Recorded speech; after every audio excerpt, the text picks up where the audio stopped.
Hi, Aishwarya. How are you? Hi, ma'am. I'm good. How are you? I'm also good, doing good. Thank you. So, Aishwarya, we have come up with this podcast to help the prospect and the future students, those who are planning to join ASU for their education, or they are planning to choose USA for their further education as an overseas destination.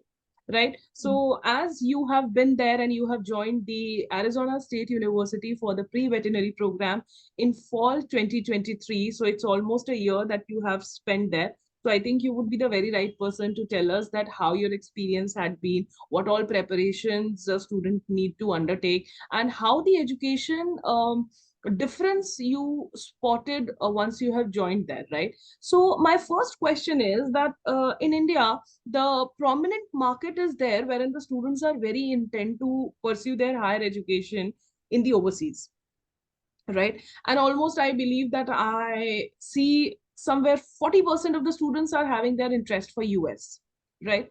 So while you were going on with the preparation, while you were in the school here in India, what you would like to suggest to the students that they should perform particular activities, or how they are supposed to prepare themselves for the eligibility in order to apply for the universities overseas?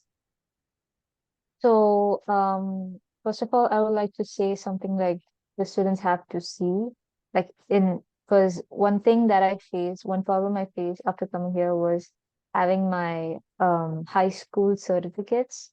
So Mhm. they need to make sure we are undergrad. So you have to save your certificates from ninth grade to the 12th grade because here high school is considered ninth grade to 12th instead of just 11th and 12th. Okay. So if they miss it by chance, they have to like see like what they're going to do with Okay. that. Okay. And second is I think they would have to see recommendation letters from like the important professors and principals and officials. It would really help. And they should also see like how to build a resume. In fact, Mhm. it's so different how we have been taught for like exams, for example. In board exams we are just given like resume, how to write a resume, but the way it is here is so different, and we have to see it like how we should like modify the resume. Like there are some classes you might have to give a resume and cover letters, so it Okay. will actually help to like know how to like make your resume better. They would write to like get into as much as volunteering experiences if they could. Mhm. That could like uplift their resume so much. I would So say I that think would one really help. point I could draw from here that in India, if you look for the undergrad students, they don't even pay any heed to the resume building, No. right? Because generally I come across to that age, and the moment I'm asking about the resume, the first statement that I get that, ma'am, I am just a school pass out, I am a school pursuer, I do not have any resume at all because I do not have Yeah. any work experience. So I think one point the student can take away from here is that resumes are not meant once you are having the work experience. However, it is a basic candidature, your profile, which you Yeah. should have started building at a very early stage, maybe from the ninth standard itself. Kind of. Like if you're asking for like every prize you've received, I wouldn't say that. But if you've done all volunteering experience, like Exactly. experience is more important than what all like awards you've received here. Like for they don't care about what all prizes yet for the science fair you won. Okay, that might be unless it's a national level. But Exactly. if it's like in a small level, school level competition, I don't think they pay much attention to that. So that's why, like in my resume, I've just given my scholarship in here, nothing else, and all the volunteering experiences. And most students in India don't do volunteering experience because of their focus for the 12th board exams and Academic is 11th so board exam. overpowering here. Yeah, so that's so much like that was the pain for me for like what should I put in my resume? So like you have to have so much experience, like, and since there's no work, like we are Hmm. not allowed to work under 18, Hmm. right, in India. And here students work under 18 itself. So like, Exactly. I think that is a major change that again the yeah, student can take from here is that in US it is a common culture that the students are working before 18 as well. But in India, we are all protected by our parents, so we are really need not to work, and we are completely yeah, focusing on, the academic excellence. And in fact, in India, if you would try to do so, the parents will stop you immediately. That you just focus on your education, need not to worry yeah, about the, exactly. earnings and So all. Great. So, yeah, is it important to have, when is the right time, according to you, to start the SAT preparations? SAT preparation, I can say like once you passed out from 10, Mm-hmm. because some students have 11th board exam. For me, at least, I had board exams for 11th grade. Ah, CBC students do not have that. do not have it. My SAT was during my 11th board exams, and it was such a hard time for me. Exactly, So because I would you're say, running through the boards and all. yeah, so I would say, and SAT and board exam, like the whole syllabus is so different. So I would say like SAT preparation can be started as early as possible once you've like passed out 10th grade. Okay. So, Aishwarya, what according to you has um, inbuilt interest to start your education or pursue your education for the pre-vets? Why Pre pre-vets? Pre-vet as in because why I like pre-vet. Yeah, why you intend to do pre-vet, and now as you have already studied 1 year, do you think it is the right decision in that country to study pre-vets? Yes, because it's so different how if I am to talk about pre-vet. Because first of all, that interest goes because I like animals and I've intended to become a veterinarian from a young age. So I was gonna do veterinary in India itself, but it's kind of hard there because once you complete your bachelor's, you can become a vet at least, Okay. but without experience. Here, I have to complete the DVM, my master's degree, to be considered a veterinarian, which is so hard. So that's why I'm doing pre-vet. So after this, I'm not becoming a vet yet, but I am like getting to a position where I can apply to vet schools and like it's a different kind of I don't know. It's a different kind of method of studying here. Mm-hmm. So, what So is the difference in education that you have, experienced in Arizona State University? here it's like there's different kinds of classes you can take. Mm-hmm. Well, you have to complete some requisites. Like Okay. you don't have that when you're doing in India. Okay. Like I have a major map, and in the major map you have to like complete this class, the next class, and there's this kind of like if I have to graduate, I have to complete some requisites, and it's like critical for my course. So right now I'm taking a history class, which is in no relation to my pre-vet, just to like complete a requisites. Okay. So, So you are yeah, completing the credits, by the way. yeah, Is there exactly. any difference in the pattern of education? I mean, in India, you have seen that there are so disciplined schools and colleges culture. Of course, What yeah. is different of culture of education you have experienced there, other than the subject and all, the pattern of taking classes? So in India, it's mostly notebook, paper, pen. Mm-hmm. Here, it's And in just paper laptops. based. Yeah. Okay. Yeah, paper based. And then most people use AI. Okay. And then exams are like we have to maintain a certain GPA. But Hmm. it's also in India also there's CGPA, but this is different. Like exams are on the laptops, everything. You're not in like sometimes you're not even in like a big hall. It's just your small classroom. Going there, taking the exam, that's it. It's like that. And then what else? I think um exams are much more easier here. Okay. So 'Cause- exam So pressure is like less. yeah, kind of less Hmm. unless you stress on yourself. Yeah, obviously. I mean, no, but in India, it's a societal pressure of exams, I would say. right? So Yeah, the month of March or February end is all considered as the monster months when it comes on examinations, right? So even your family, even your friends, everyone is running after how is going to be the invigilation, how is going to be the atmosphere of the classroom, right? But that is I believe something which is there in the society itself. So there's a social yeah, stigma here in India about the examination, which you can get free when you are in US in the during the yeah, examination. yeah. And if it depends on professor to professor. Okay. So like if you score bad on one exam, sometimes they have makeup exams, so you can improve the scores to improve your You have grade. that flexibility to reappear. Yes, I Okay. did have I that think like that is a last major semester. change. That is a major change because in India, you really don't get to reappear.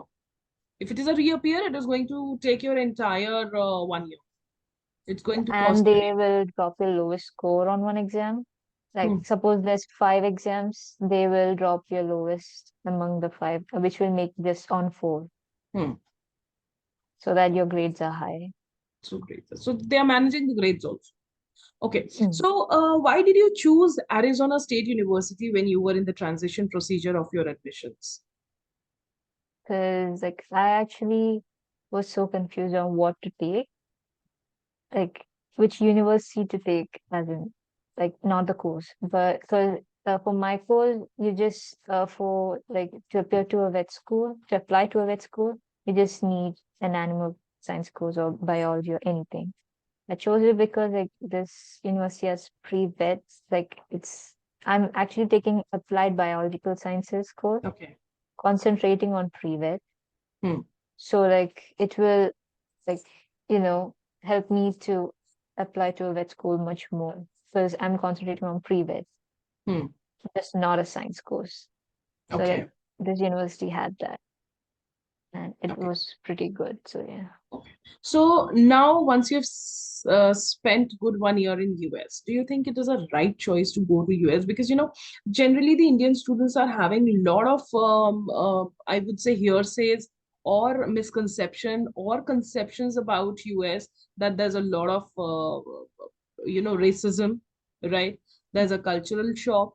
There's, we cannot get along and accommodated well as the other people are there in the nationalites can again not get us accommodated well. So what has been your experience?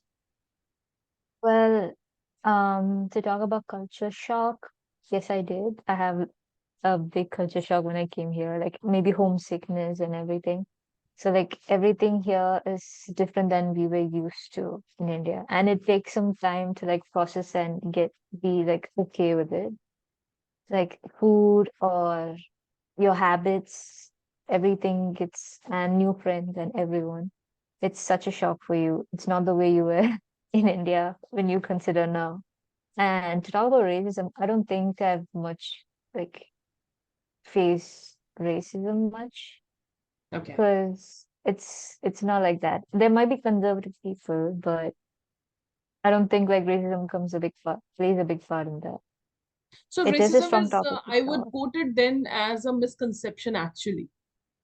Yeah, like it's kind of like a misconception. It's something to be worried about, but yeah, I don't think that's much of a strong thing. Like people actually treat everyone equal Okay. here. Okay. So when you have started your journey from here in India, right? Mhm. How the first experience of landing in US, um, going to the university, how that happens? Is university playing any role into it? Kind of. Like when I was here, after living here, it's kind of like a different kind of thing. Like what I thought is not what I like actually faced. Okay.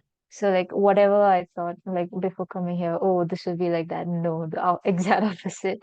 Or might be what I thought, but not much. Because I believe like the food options and stuff, like the dining hall, you will get always the good options. But sometimes after a while, you'll be like, oh, just in my campus at least.